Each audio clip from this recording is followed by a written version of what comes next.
convidei o Dr. Joaci porque ele é o criador, o pai do Código de Defesa do Consumidor. E foi deputado constituinte. E eu estava, Joaci, em Ponta de Areia, jogando uma pelada com Antônio Maron Agli. E eu acho que é isso que está faltando ao Bahia Vitória. É alguém com a sua qualidade de jogo para defender. Então, Joaci, lá, o Ulisses vai falar agora. Eu saí correndo do Baba e fui ver o Ulisses falar. E ele dizia, não temos mais greve dos chamados serviços essenciais. Agora eu pergunto a Vossa Excelência, 28 dias sem aula, criança pobre da Bahia. São 28 dias que uma criança pobre não vai à escola, Joaci. Isso é gravíssimo. Nós que estudamos em escolas públicas, e eu tive uma educação de escola pública. Eu fiz do primeiro ano primário à universidade em escola pública. Pronto. Então, isso é muito grave, porque a classe média alta leva seus filhos para as escolas, mas o entorno está fora da escola. Como educar esse país desse jeito? Então, agora eu pergunto ao senhor, estava previsto por Ulisses a educação não ter greve? Veja bem, os serviços essenciais, eles estariam isentos de greve. Mas uma coisa... Exemplo deles, polícia... Mas, claro, é evidente, tudo educação, isso ligado, setor saúde, público, etc. Pois é, mas o que ocorre aí é uma coisa muito antiga, é a rebelião dos fatos contra a lei.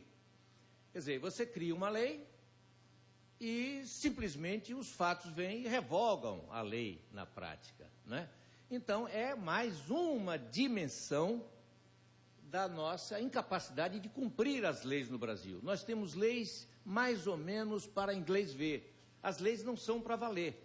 Até porque quando chega uma hora dessas, em que, não só agora, mas em todos os momentos depois da vigência dessa norma legal, então você vê o quê? A prevalência do populismo. A preocupação do executivo em não querer se queimar, não querer se machucar.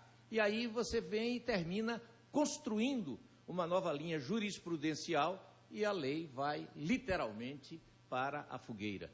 E pronto, você então tem nesse dispositivo, na prática constitucional, uma letra morta. Os serviços essenciais, sim, têm sido objetos frequentes de greves no Brasil.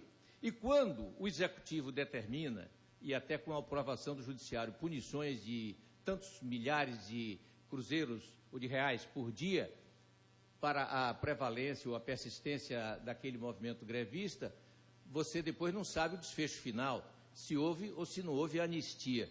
Portanto, é mais uma dimensão da impunidade no Brasil, fazendo com que a nossa legislação seja de mentirinha.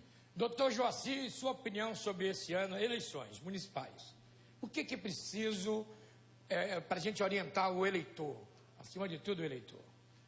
Olha, se você souber como chegar a esse caminho, me diga, porque na realidade você verifica aqui na Bahia, nunca vi eleições tão difíceis quanto esta.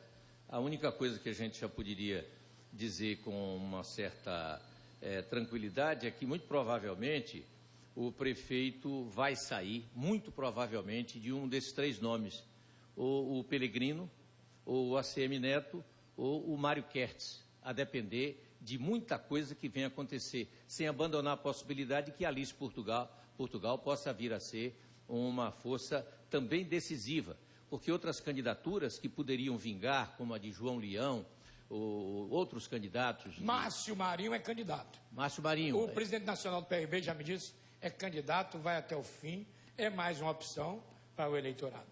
Na realidade, você verifica que essa eleição vai ser resolvida no segundo turno. Então, ainda aí, e eu não posso culpar os políticos que estão em ação, ainda aí você verifica uma das deformações do nosso sistema partidário. Porque como a eleição tende, ou melhor, as forças políticas desejam que a eleição seja decidida no segundo turno. Porque no primeiro turno as candidaturas se põem, ajudam a eleger as suas bancadas municipais, definem o seu peso político para estabelecer a negociação para o segundo turno, né? Então, é mais uma demonstração. Eu, se estivesse na política, operando, também teria que entrar nesse jogo. Não estou... A pergunta que eu vou fazer agora é essa. Uma pessoa com sua história, Joaci, com seu espírito público que eu conheço. Porque tem o empresário que ele só visa lucro. E eu sei, lhe conheço há muitos anos, do seu espírito público, de pensar na comunidade, como empresário também, como político. Então, um homem como você não podia estar fora da política. Mas se você me fizer essa pergunta, eu sou tentado a contar a você o que acabei de contar ali ao prefeito de Alagoinhas, me reportando a essa resposta que eu dei ao então presidente Fernando Henrique Cardoso. Veja bem, eu sei que a política, como dizia Aristóteles, é a mais nobre das atividades, mas entre a teoria e a prática vai uma grande distância. Fernando Henrique me fez essa pergunta e eu contei a ele a seguinte história, meu caro Valério. Eu disse a ele que eu, como pecuarista, resolvi fazer inseminação artificial. E quem já fez inseminação artificial sabe o que é isso. Você vai para o curral, você tem aqueles instrumentos, você, com a ajuda de pessoas, você abre a vagina da vaca, né, para você introduzir a pepeta e durante esse processo a vaca urina, a vaca defeca, e você no ambiente de curral, você se mela, você se suja. E eu trabalhando o dia inteiro. No fim do dia, me lembrei que eu tinha na fazenda convidados. Estava um pouco cansado, fui para casa, troquei de roupa, vesti uma roupinha velha, mas uma roupinha limpa, sentei-me na varanda, botei uma bebidinha e ouvia o pessoal trabalhando no curral. Fiquei curioso e voltei.